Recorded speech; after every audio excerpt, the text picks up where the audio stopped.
آج بھی ملیحہ کے وقت رخصت بہنے والے آنسو میرے دل پر گرتے ہوئے مجھے محسوس ہو رہے تھے۔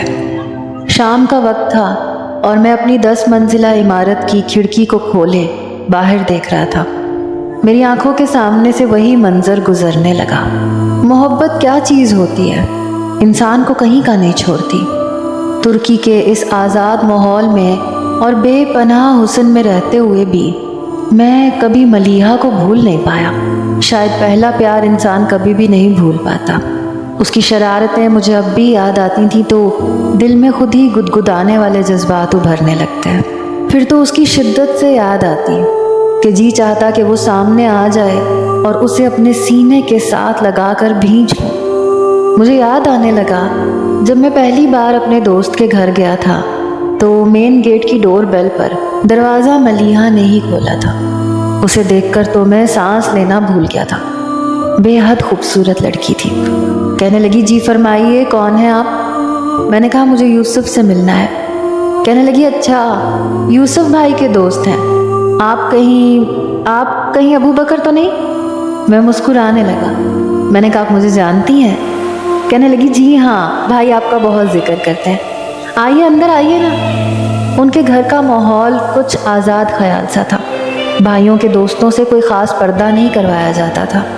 وہ مجھے ڈرائنگ روم میں لے جا کر بٹھا چکی تھی۔ پھر کچھ دیر بعد یوسف بھی آ گیا۔ چائے بنا کر ملیحہ ہی کمرے کے اندر لے کر آئی تھی۔ اس وقت یوسف کچھ دیر کے لیے اپنے کمرے میں گیا تھا۔ کہنے لگا میں نے ایک نیا موبائل لیا ہے تمہیں دکھاتا ہوں۔ اس نے چائے جیسے ہی ٹیبل پر رکھی کہنے لگی چینی کتنی لیں گے آپ؟ میں نے کہا بس 1 چمچ۔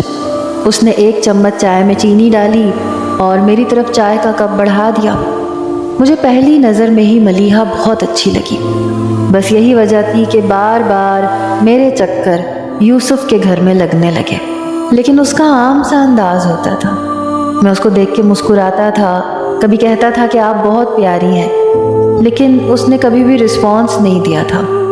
میں اس کو احساس دلاتا رہتا تھا کہ وہ مجھے اچھی لگنے لگی ہے، لیکن میں یہ بھی جانتا تھا کہ میری والدہ اپنی بھانجی کو بہت پسند کرتی ہیں۔ پتہ نہیں وہ ملیحہ کو اپنی بھانجی پر فوقیت دیں گی کہ نہیں، کیونکہ اماں مجھے بار بار یہی کہتی تھیں کہ مجھے تو اپنی بھانجی پسند ہے اور وہ میری شادی اسی سے کروانا چاہتی ہیں، لیکن میری خواہش تھی کہ میں اپنی شادی اپنی مرضی کی لڑکی سے کروں۔ آخر شادی ایک ہی بار تو ہونی ہوتی ہے۔ ایک بار جب میں یوسف سے ملنے گیا تو میں نے ملیحہ کو گلاب کا پھول دیا۔ وہ حیرت سے مجھے دیکھنے لگی۔ میں نے کہا یہ آپ کے لیے ہے۔ کہنے لگی بہت شکریہ۔ وہ میرے لیے جوس کا گلاس لائی تھی۔ میں نے جوس کا گلاس پکڑ کے اس کو گلاب کا پھول پیش کیا۔ میں نے کہا گلاب کے پھول کا مطلب سمجھتی ہیں آپ؟ میری بات سن کر اس کے ماتھے پر بل پڑے۔ کہنے لگی کیا مطلب؟ میں نے کہا میں اگر اپنی والدہ کو آپ کے گھر آپ کے رشتے کے لیے بھیجوں تو آپ کو اعتراض تو نہیں ہوگا؟